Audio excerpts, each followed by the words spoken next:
पुन्हा एकदा बोलूयात 25 मिनिटं 50 बातम्यांकडे। विधान परिषदेच्या निवडणुकीसाठी महायुतीकडून रणनीती ठरवण्यात आलेली आहे। मतदानाच्या मॅजिक पॅटर्नचे मुख्य सूत्रधार देवेंद्र फडणवीस असणार आहेत। विधान परिषदेत महायुतीचा उमेदवार कसा निवडून आणता येईल याबाबत फडणवीस रणनीती निश्चित करणार आहेत। राष्ट्रवादीने प्रचाराचा श्रीगणेशा केलाय। राष्ट्रवादीच्या नेत्यांनी सिद्धिविनायकाचं दर्शन घेतलंय। जनतेने आम्हाला आशीर्वाद द्यावेत असं साकडं अजित पवारांनी बाप्पाला घातलेलं आहे। आगामी निवडणुकीत आमचाच विजय होणार असा दावाही अजित पवारांनी केलाय। विधान भवनाच्या पायऱ्यांवर विरोधकांनी आंदोलन केलं। हिट अँड रन प्रकरणाविरोधात विरोधक आक्रमक झाल्याचं पाहायला मिळालं। घोषणाबाजी करत विरोधकांनी सत्ताधाऱ्यांवर निशाणा साधला।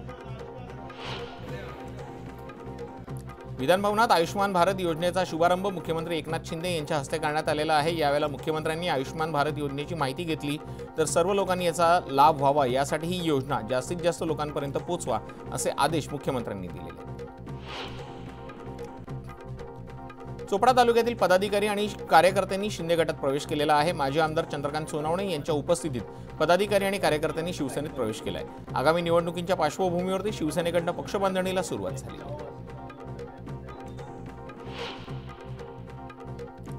शरद पवारांनी थेट सांगलीमध्ये येऊन विधानसभा निवडणुकीचं बिगुल वाजवलेलं आहे। यावेळेला त्यांनी रोहित पाटलांच्या उमेदवारीला ग्रीन सिग्नल दिलेला आहे। कोणताही पैलवान येवो काही फरक पडत नाही असं म्हणत रोहित पाटलांनी निवडणूक लढवण्याचा निर्धार केलेला आहे। अजित पवारांनी सिद्धिविनायक मंदिरात जाऊन दर्शन घेतलेलं आहे। यावेळेला रोहित पवारांनी अजितदादांवर टीकेची धार उडवलेली आहे। अजित पवारांनी इमेज बिल्डअपसाठी 200 कोटींचा खर्च करून अरोरा नावाचा कन्सल्टंट लावला त्यांनी सांगितलं म्हणून अजितदादा मंदिरात गेले अशी टीका रोहित पवारांनी केली। काश्मीरमधील हल्ल्यावरनं संजय राऊतांनी थेट केंद्र सरकारवर टीकास्त्र टाकलेलं आहे। सरकार आल्यापासून गेल्या 1 महिन्यात जवानांच्या ताफ्यावरती एकूण 7 हल्ले झालेले आहेत। जम्मू काश्मीरमधली परिस्थिती नियंत्रणात आहे असं देशाचे गृहमंत्री अमित शाह म्हणतायत, मात्र ते खोटं आहे असा हल्लाबोल राऊतांनी केला। अजित पवारांच्या सिद्धिविनायक दर्शनावरनं संजय राऊतांनी निशाणा साधलेला आहे। सिद्धिविनायकाचं दर्शन घेणं चांगली गोष्ट आहे, पण कोण पुण्य करतंय, कोण पाप करतंय, कोण चोऱ्या करतंय, कोण लबाड्या करतंय हे त्याला कळतं। ज्या प्रकारचा पाप एकनाथ शिंदे अजित पवार यांनी केलंय त्यानुसार सिद्धिविनायक कोणालाही आशीर्वाद देणार नाही असं राऊत म्हणाले। दीपक केसरकरांनी जेव्हा जेव्हा माझ्या विरुद्ध खोटी तक्रार केली तेव्हा माझं प्रमोशन होत गेलं असं वक्तव्य राजन तेलींनी केलंय। त्यामुळे माझ्या हकालपट्टीची मागणी दीपक केसरकरांनी करावीच असं खुलं आव्हान राजन तेली यांनी दिलेलं आहे। मनोज जरांगे पाटलांच्या दौऱ्याचा आज 4था दिवस आहे। मुख्यमंत्री उपमुख्यमंत्र्यांनी तातडीनं मागण्यांची अंमलबजावणी करावी अशी मागणी जरांगेंनी केलेली आहे। मराठा समाजातील शेवटचा माणूस सगळे सोयरे जाईपर्यंत मी शांत बसणार नाही असा इशारा जरांगेंनी दिला। हवामान खात्यानं रेड अलर्ट दिल्यानं पुण्यातल्या शाळांना सुट्टी जाहीर करण्यात आली। मात्र सकाळपासून मावळमध्ये सूर्यप्रकाश पाहायला मिळतोय। वातावरणात बदल होऊन उन्हाचा चटका बसू लागलाय। विद्यार्थ्यांनी मात्र सुट्टी मिळाल्यानं सुट्टीचा मनमुराद आनंद घेतलेला आहे। सिंधुदुर्गात मुसळधार पावसामुळे आंबेरी पुलाला मोठं भगदाड पडलेलं आहे। त्यामुळे 27 गावांचा संपर्क तुटलाय। याच मुद्द्यावरनं स्थानिक आमदार वैभव नाईक आक्रमक झालेले आहेत। त्यांनी घटनास्थळी भेट देत मार्गाचं काम पूर्ण न झाल्यास अधिकाऱ्यांना घेराव घालण्याचा इशारा दिला। कोल्हापूर जिल्ह्यात गेले 15 दिवस पडत असलेल्या मुसळधार पावसानं पंचगंगा नदी दुथडी भरून वाहते, तर पंचगंगा नदी शेजारी असलेल्या शेतातही नदीचं पाणी साचलेलं आहे। पंचगंगा नदी परिसरात वाढणाऱ्या पाण्याचं आणि नदीपात्राचं विहंगम दृश्य ड्रोनच्या माध्यमातून टिपलेलं आहे। बुलढाण्यातल्या खामगाव मतदारसंघातल्या खामगाव आणि शेगाव या तालुक्यामध्ये ढगफुटीचं दृश्य पाऊस झाल्यानं शेतीचं मोठं नुकसान झालेलं आहे। यावेळेला भाजपचे आमदार आकाश पुणकर यांनी पाहणीची आणि नुकसानीची पाहणी केलेली आहे। तातडीनं मदत मिळवून देण्याचं आश्वासन त्यांनी दिलेलं आहे।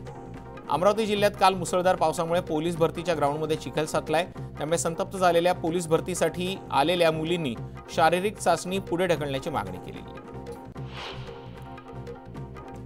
राज्यातील काही भागात मुसळधार कोसळत असताना दुसरीकडे नाशकात अद्यापही पावसाची प्रतीक्षा कायम आहे। मागील काही दिवसांपासून अधूनमधून होणाऱ्या पावसामुळे पाणीसाठ्यात 2 ते 3% वाढ झाली। छत्रपती संभाजीनगरातील पैठण तालुक्यात पावसानं अद्यापही जोर धरलेला नाही, त्यामुळे भर पावसातही पैठण शहराला भीषण पाणी टंचाईला सामोरं जावं लागतंय। पावसाळा सुरू झाल्यापासून 71 गावांमधले बंद केलेले 91 टँकर्स पाऊस न पडल्यानं पुन्हा सुरू करावे लागलेत, त्यामुळे पैठण तालुक्यातले नागरिक पाण्यासाठी आक्रमक झाले। मुसळधार पावसामुळे पिंपरी चिंचवडच्या मोशी बाजारात टोमॅटोच्या दरात घसरण झालेली आहे। 60 ते 70 रुपये किलोने विकले जाणारे टोमॅटो थेट 40 रुपयांपर्यंत आलेले आहेत। येत्या काळात टोमॅटोच्या दरात वाढ होऊन टोमॅटो 100 पार करेल असा अंदाज व्यापाऱ्यांनी वर्तवला। राष्ट्रीय स्वयंसेवक संघाच्या रेशीमबागमधल्या स्मृती मंदिरात पोलिसांकडून मॉकड्रिल करण्यात आलेला आहे। दहशतवाद्यांच्या हिट लिस्टवरती असलेल्या स्मृती मंदिरात सुरक्षेच्या तपासणीच्या दृष्टीनं हे मॉकड्रिल करण्यात आलं। जालना जिल्ह्यातील भोकरदन सिल्लोड महामार्गावरती शेतकऱ्यांनी रास्ता रोको आंदोलन केले। यावेळेला दुधाला 45 रुपये हमीभाव देण्याची मागणी करण्यात आलेली आहे। दरम्यान मागण्या मान्य न झाल्यास आणखी तीव्र आंदोलन करण्याचा इशारा देण्यात आलेला आहे। फुलंब्रीमध्ये शेतकऱ्यांच्या दुधाला भाव मिळावा यासाठी काँग्रेसच्या वतीनं दूध दर वाढीसाठी आंदोलन करण्यात येते। दूध उत्पादक शेतकऱ्यांसाठी काँग्रेसचे कार्यकर्ते रस्त्यावरती उतरलेत। यावेळेला छत्रपती संभाजीनगर जळगाव राष्ट्रीय महामार्ग रोखून धरण्यात आला। दुधाला सरसकट 40 रुपये भाव द्यावा अशी मागणी करत सरकार विरोधात जोरदार घोषणाबाजी करण्यात आली। लाडकी बहीण योजनेचे अर्ज भरण्यासाठी सेतू केंद्र चालकांना विनाशुल्क अर्ज भरण्याचे आदेश देण्यात आलेत। मात्र सेतू केंद्र चालकांना इतर खर्च असताना मोफत अर्ज भरणं परवडत नाही, त्यामुळे कोपरगावातल्या आणि तालुक्यातल्या सेतू केंद्र चालकांनी कामबंद आंदोलन केलेलं आहे। पंढरपुरात व्यापारी आणि पालिका प्रशासनातला वाद आता चांगलाच शिगळला आहे। अतिक्रमण हटाव मोहिमेदरम्यान व्यापाऱ्यांना मारहाण केल्याप्रकरणी व्यापाऱ्यांनी निषेध आंदोलन केलेलं आहे। आषाढी वारीच्या पार्श्वभूमीवरती व्यापारी आणि पालिका आणि पोलीस प्रशासनामध्ये तणावाचं वातावरण पाहायला मिळते।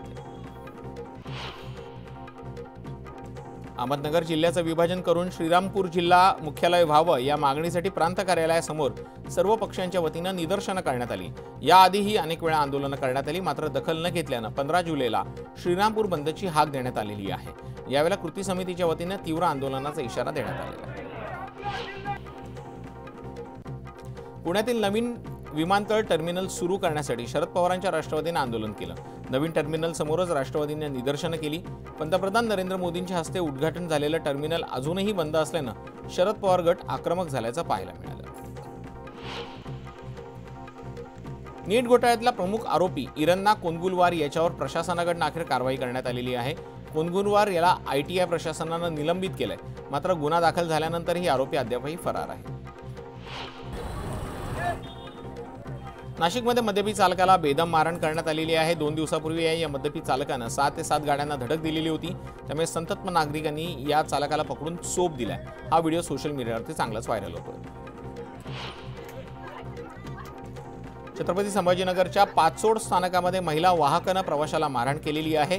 बस थांबवण्यासाठी महिला बस वाहकानं नकार दिल्यानंतर प्रवासी आणि वाहकांमध्ये बाचाबाची झाली आणि या बाचाबाचीचं रूपांतर हाणामारीत झालं। महिला वाहकानं थेट प्रवाशांच्या कानशिलात लगावल्यानं जोरदार वाद सुरू झाला।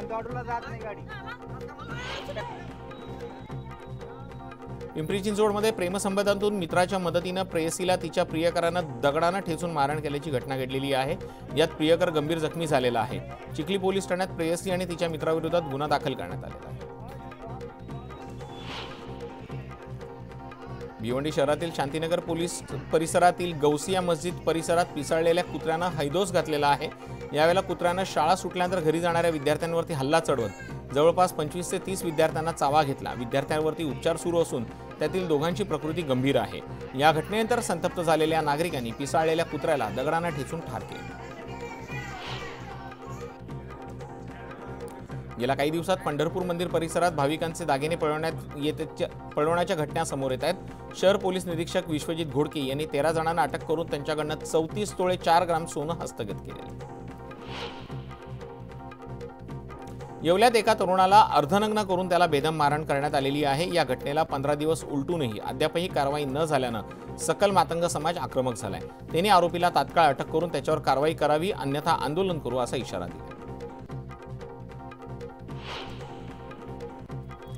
कोल्हापुरातल्या लक्ष्मीपुरी येथे तरुणाच्या 2 गटात फ्रीस्टाईल हाणामारी झाली। 4 ते 5 जणांना तिघांकडून बेदम मारहाण करण्यात आली। या मारहाणीचं कारण अस्पष्ट असून हा व्हिडिओ सोशल मीडियावरती चांगलाच व्हायरल झालेला आहे।